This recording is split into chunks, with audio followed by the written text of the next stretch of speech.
akan mengulas dua buku karya Pak Iksan Nuansa, seorang guru dari SMA Muhammadiyah 1 Yogyakarta.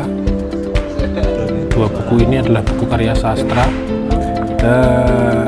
sebuah buku puisi dan buku cerita Pak Iksan Nuansa. Entah misalnya bulan misalnya, apakah mungkin puisi ini ditulis malam hari di bawah bulan purnama misalnya, atau puisi tentang hujan gitu.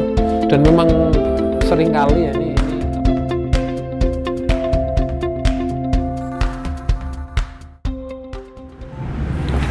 Assalamualaikum warahmatullahi wabarakatuh. Saya Latif S. Nugraha, seorang penulis dan juga konten kreator di kanal YouTube Kreatif. Pada kesempatan kali ini saya akan mengulas dua buku karya Pak Iksan Nuansa, seorang guru dari SMA Muhammadiyah 1 Yogyakarta. Dua buku ini adalah buku karya sastra karena beliau adalah guru bahasa Indonesia ya. Sebuah buku puisi dan buku cerita. Yang pertama adalah buku berjudul Bulan yang Terluka. Ini buku puisi, berisi 117 puisi, buku yang cukup tebal dengan sampul yang keras atau hardcover. Kemudian yang satu lagi adalah buku kumpulan cerita misteri yang diberi judul Jangan Sendirian, Kamu Tidak Sendiri. Ini juga menarik. Jarang teman-teman sastrawan ini mengolah cerita misteri menjadi sebuah buku, tapi Pak Iksan ini di sini memunculkan satu genre cerita, dalam hal ini cerita misteri, lebih ke arah horor sebetulnya ya. Mungkin dalam kesempatan kali ini saya ingin membahas buku ceritanya terlebih dahulu. Ini adalah buku pertama yang diterbitkan dan ini buku pertama juga dari Pak Iksan Nuansa. Cerita-cerita di sini sebelumnya sudah dipublikasikan di koran Merapi dalam beberapa edisi, bisa dilihat di versi cetak maupun versi online. Ada sejumlah cerita di dalam buku ini. Kebetulan saya editor waktu itu. Kedua buku ini diterbitkan oleh penerbit Oracle, sebuah penerbit alternatif di Yogyakarta. Kumpulan cerita misteri ini menarik ya. Kumpulan cerita misteri yang arahnya ada lucunya gitu ya. Tidak melulu kemudian menegangkan gitu ya. Dan horor yang diciptakan, misteri ini kemudian arahnya dalam hal ini adalah horor gitu ya. Ada hantu-hantunya, ada setan-setannya gitu, ada peristiwa-peristiwa yang barangkali itu juga merupakan peristiwa yang masih karib di masyarakat kita di Indonesia gitu, terutama di Yogyakarta atau di Jawa gitu ya. Cerita-cerita di dalam buku ini juga mengingatkan kita pada genre film. Nah, film juga belakangan di tahun 2022 juga tahun 2023 ini masih semarak dengan film horor atau film misteri.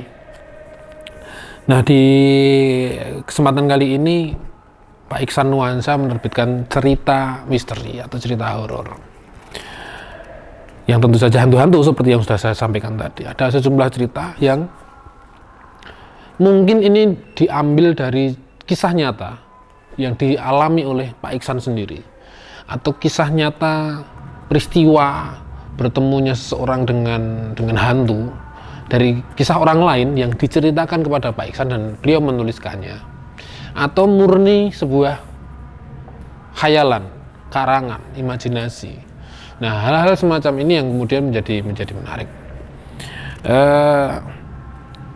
Saya menjumpai peristiwa-peristiwa yang saya pikir latarnya lekat dengan Pak Iksan, misalnya kantor gitu ya, karena beliau mengajar di sebuah sekolah di kantor. Terus kemudian settingnya juga kantor gitu, ada misteri di dapur kantor gitu ya. Ketika malam yang mencekam, hujan gitu, hujan badai dengan peristiwa yang terjadi, bagaimana hujan badai itu sudah mengganggu, dan biasanya di dalam cerita misteri ada lampu mati, kemudian disusul penampakan dan seterusnya. Kemudian kisah seseorang yang bersahabat dengan makhluk gaib gitu, misalnya gitu, yang kemudian dia tidak lazim, tidak lumrah, wajahnya senantiasa tidak cerah, makan diketahui juga, diceritakan di sini bahwa tokoh ini kemudian memakan bunga kembang gitu misalnya untuk sahabat gaibnya itu, misalnya cerita-cerita semacam itu muncul di sini di dalam cerita ini. Atau misalnya kisah seorang pesepeda gitu ya, rombongan pesepeda yang kemalaman bertemu dengan senja melewati jalan alternatif, jalan setapak, yang kemudian jalan itu sampai ke alam lain misalnya. Kemudian cerita apa lagi ya yang juga cukup cerita tentang makhluk di sebuah sungai misalnya, di sepotong sungai misalnya. Nah, ada makhluk, kalau mungkin orang Jawa menyebutnya gendruwo gitu ya, makhluk yang buruk rupa gitu dalam imajinasi kita. Nah, itu juga dimunculkan di sini. Artinya cerita ini selain menampilkan kisah-kisah yang menampilkan satu alternatif lain sebagai sebuah cerita atau bisa sebagai sebuah karya sastra, sebut saja begitu, juga menampilkan ada nilai yang kemudian ditawarkan, peristiwa-peristiwa di masyarakat, hantu-hantu yang kemudian berada di sekitar kita gitu, dalam kepercayaan tertentu gitu, atau hantu itu tercipta dari pikiran-pikiran manusia itu sendiri secara psikologis gitu ya. Nah, ini entah disadari atau tidak oleh Pak Iksan gitu, bahwa hantu yang berkelebat di sekitar manusia, di sekitar kehidupan manusia, ini ada erat kaitannya dengan psikologis atau pikiran manusia itu sendiri, atau pikiran tokoh itu sendiri. Ketika mengalami ketakutan, ketika mengalami paranoid, ketika mengalami hal-hal yang menegangkan, kepanikan dan seterusnya, kemudian pikiran-pikiran mengenai hantu itu muncul gitu. Nah, ini masalah psikologis atau hal-hal yang berkaitan dengan psikologis manusia ini yang kemudian memunculkan hantu di dalam pikirannya, dan hantu itu muncul di hadapannya sebagai satu kejutan. Nah, ini berhasil diolah oleh Mas Iksan Nuansa atau Pak Iksan Nuansa menjadi cerita misteri dan dikumpulkan di dalam buku ini. Ini belum semua. Kemarin saya sempat bertanya-tanya kepada beliau dan menceritakan bahwa cerita di dalam buku ini belum seutuhnya, artinya masih ada kemungkinan buku cerita misteri yang lain, yang kedua, yang akan terbit. Nah, tentu saja kita akan menunggunya, bagaimana cerita-cerita dalam keseharian yang lekat dengan kita, terutama tentang cerita misteri ini bisa dituliskan, diolah. Nah, saya juga berharap sebetulnya Pak Iksan ini juga menuliskan cerita-cerita berkaitan dengan kehidupan sosial sebagaimana cerpen pada umumnya di dalam karya sastra gitu ya. Artinya cerita-cerita juga berkaitan mungkin dengan peristiwa politik atau keagamaan atau sosial atau alam di sekitar kita. Nah, itu bisa mungkin mengilhami Pak Iksan Nuansa untuk melahirkan karya yang lain berupa cerita tentu saja. Nah, tapi bicara mengenai gagasan atau ide yang sudah saya sampaikan tadi mengenai peristiwa sosial, mengenai kegelisahan pribadi atau peristiwa politik dan seterusnya, kelucuan-kelucuan di negeri ini, atau mungkin mitos legenda yang dibaca atau yang dituturkan di masyarakat, itu ternyata juga mengilhami Pak Iksan Nuansa dalam menulis puisi. Nah, kita akan beranjak ke buku puisi Pak Iksan Nuansa. Ini dia, Bulan yang Terluka. Buku biru ini, buku dengan hardcover ini berisi 117 puisi. Yang puisi-puisi ini ditulis di sekitar pandemi di tahun 2020 hingga tahun 2022. Tapi juga ada puisi-puisi yang ditulis pada masa awal karir kepenulisan Pak Iksan Nuansa, atau ditulis jauh lama, tahun 2000-an awal gitu. Puisi-puisi ketika masa sekolah barangkali ya. Tapi mayoritas di dalam buku ini puisi-puisi yang ditulis di waktu pandemi COVID-19. Tapi itu tadi yang sudah saya sampaikan, buku-buku puisi-puisi di dalam buku ini ada yang memiliki titik mangsa tahun 2014, tahun 2010, dan di tahun-tahun yang barangkali masa-masa awal Pak Iksan Nuansa memulai hobinya menulis puisi. Nah, di dalam puisinya Pak Iksan Nuansa lebih kompleks ya menampilkan gagasannya.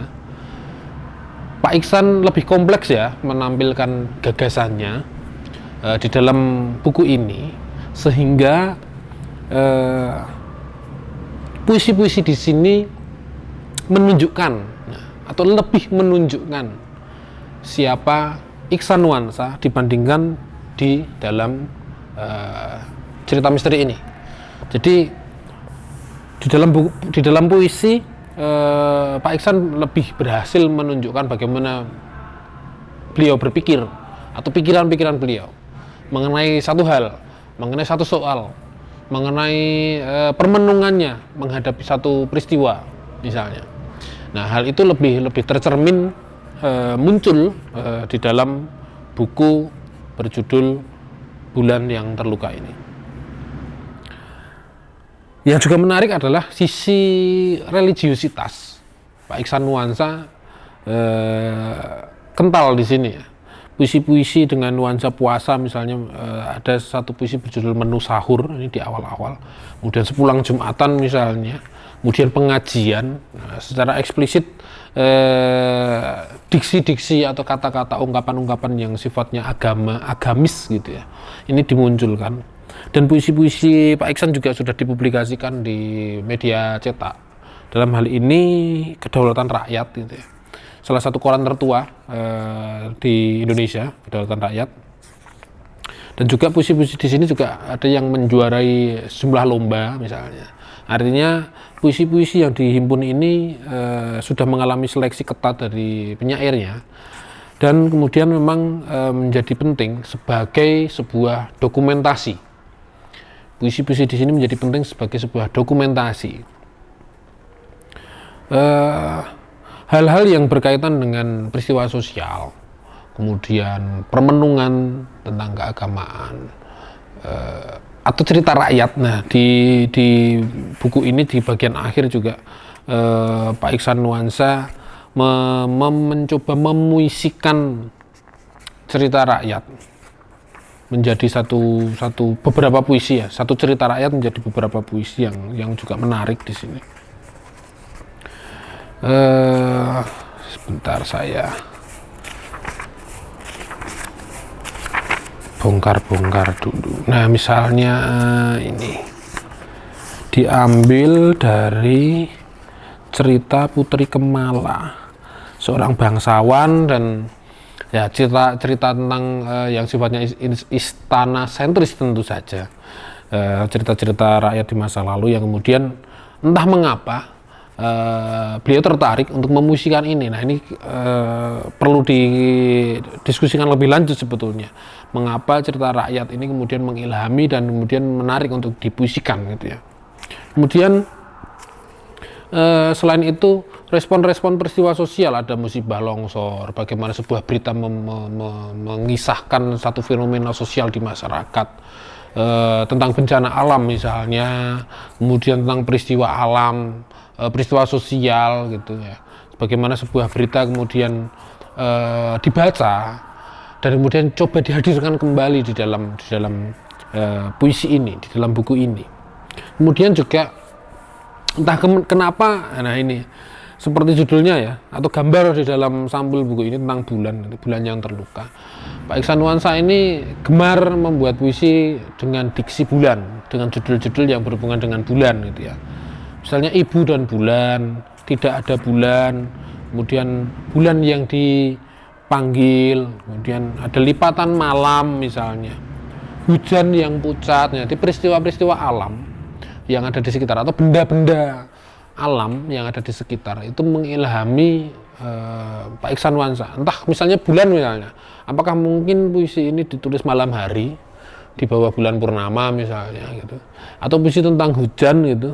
Dan memang seringkali ya ini apa namanya, entah kecenderungan, entah jadi suatu fenomena atau entah mengapa ya, para penyair ini kerap melahirkan puisi yang terilhami hujan atau ditulis ketika hujan. Barangkali hujan ini memang romantis gitu ya, melahirkan suasana yang romantis gitu, sehingga ingatan, kenangan ini muncul, dan kemudian ingatan, kenangan yang mengusik itu atau yang membuat gelisah itu kemudian diolah menjadi puisi, disusun kata-katanya dan kemudian dipuisikan atau menjadi puisi atau mengilhami sebuah puisi.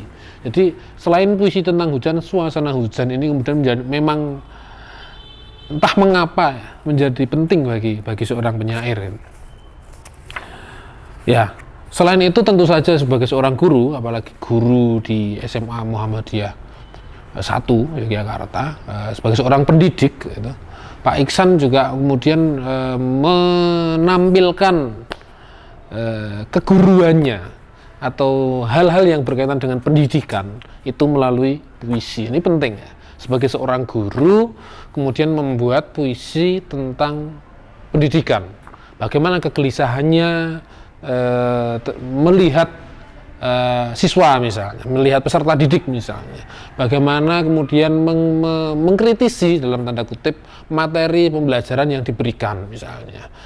Hal-hal yang berkaitan dengan dunia pendidikan ini kemudian juga menjadi salah satu yang menarik, bagaimana kemudian guru, bagaimana merayakan hari guru dan seterusnya. Hal-hal yang memiliki kata kunci guru, pendidikan dan seterusnya itu yang berkaitan dengan latar belakang beliau sebagai seorang guru ini juga berhasil dipuisikan. Nah, ini saya pikir menjadi satu hal yang perlu dicontoh atau patut dicontoh oleh guru-guru yang lain, terutama oleh guru-guru bahasa Indonesia.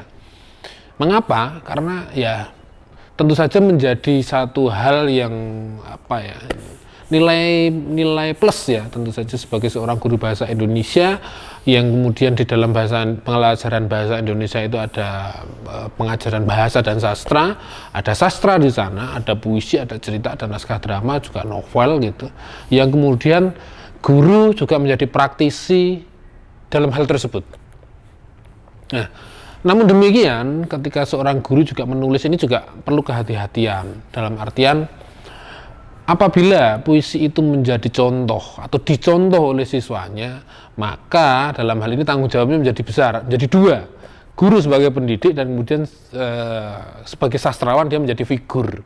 Nah, biasanya seperti itu, seorang remaja atau siswa gitu ketika mempelajari sesuatu pasti akan melihat contoh-contoh yang puisi-puisi atau cerpen atau karya sastra yang sudah ada sebelumnya.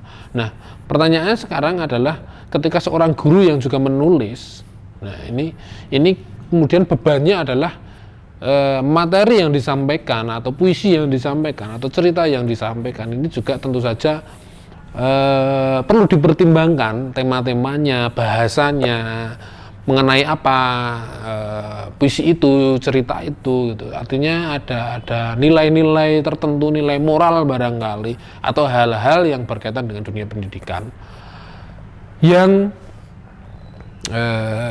menghindari barangkali ya ini perlu menghindari kenakalan gitu, dalam berbahasa. Itu mungkin yang juga menjadi perlu dipertimbangkan ketika ini memiliki kemungkinan menjadi rujukan, meskipun tentu saja tidak menutup kemungkinan atau bahkan sebagai seorang guru juga berhak atau kemudian seorang guru ini juga bisa gitu ya menampilkan kenakalannya, sisi lainnya.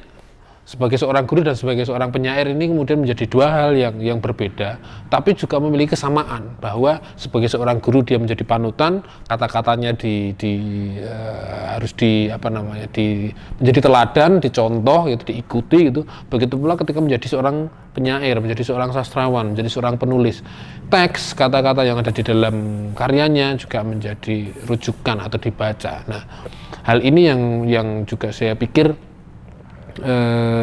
penting dalam hal ini dan bisa dilakukan oleh guru-guru yang lain tentu saja. Dan itu tadi, mana yang akan dipilih, menampilkan satu karya-karya yang memang bisa menjadi contoh, dalam hal ini dianggap sebagai karya-karya sebagai yang menampilkan contoh kebaikan-kebaikan, atau karya yang nakal yang tentu saja itu bisa membuka, barangkali menggugah siswa untuk semakin liar pikirannya, tapi tetap dalam real untuk tidak berbelak-belok, tidak menabrak tembok, tidak membuat apa ya istilahnya. Bagaimana siswa bisa membuat karya yang menunjukkan intelektualitasnya sebagai seorang terpelajar. Nah, ini kenakalan itu juga harus menampilkan itu. Nakal tapi tanpa berwawasan atau berilmu, memiliki landasan. Nah, ini juga satu hal yang juga menarik barangkali di dunia pendidikan yang perlu diolah. Tidak melulu cerita-cerita itu harus menggugah jiwa gitu ya, yang menjadi motivasi gitu bahwa dunia ini baik. Kan dunia ini tidak selamanya baik-baik saja ya, ada yang belok, ada yang masuk jurang, ada yang naik ke langit dan macam-macamnya. Artinya belokan-belokan, tikungan-tikungan, nah hal-hal semacam itu juga barangkali perlu disampaikan ke hadapan siswa, baik sebagai guru maupun sebagai seorang penulis gitu ya, supaya memiliki wawasan yang lebih luas bahwa dunia di masa depan itu memiliki kemungkinan-kemungkinan yang beragam. Nah, karya-karya puisi Pak Iksan ini memiliki potensi untuk itu, dan saya sebagai seorang pembaca melihat dua karya Pak Iksan, yang puisi maupun yang cerita, secara pribadi saya lebih suka beliau menulis cerita. Nah, dan tentu saja masih banyak hal yang bisa diolah, bahkan puisi-puisi di dalam buku ini masih memiliki potensi untuk diolah menjadi cerita. Jadi tidak menutup kemungkinan puisi-puisi di dalam buku ini oleh Pak Iksan dibaca ulang, lalu diolah menjadi cerita yang baru atau cerita yang lebih asik, lebih menarik ketika gagasan itu muncul sebagai sebuah cerita. Saya pikir itu pandangan saya, tatapan saya mengenai dua buku ini. Buku ini menarik, buku ini perlu dimiliki, dan buku ini menjadi motivasi tentu saja bagi guru-guru yang lain, sebuah buku karya sastra, puisi, dan cerita misteri. Selamat untuk Pak Iksan Nuansa. Kami menunggu karya-karya selanjutnya, dan tentu saja ini menjadi satu hal penting yang juga perlu diapresiasi oleh SMA Muhammadiyah 1 Yogyakarta. Begitu, terima kasih. Assalamualaikum warahmatullahi wabarakatuh. Matur nuwun.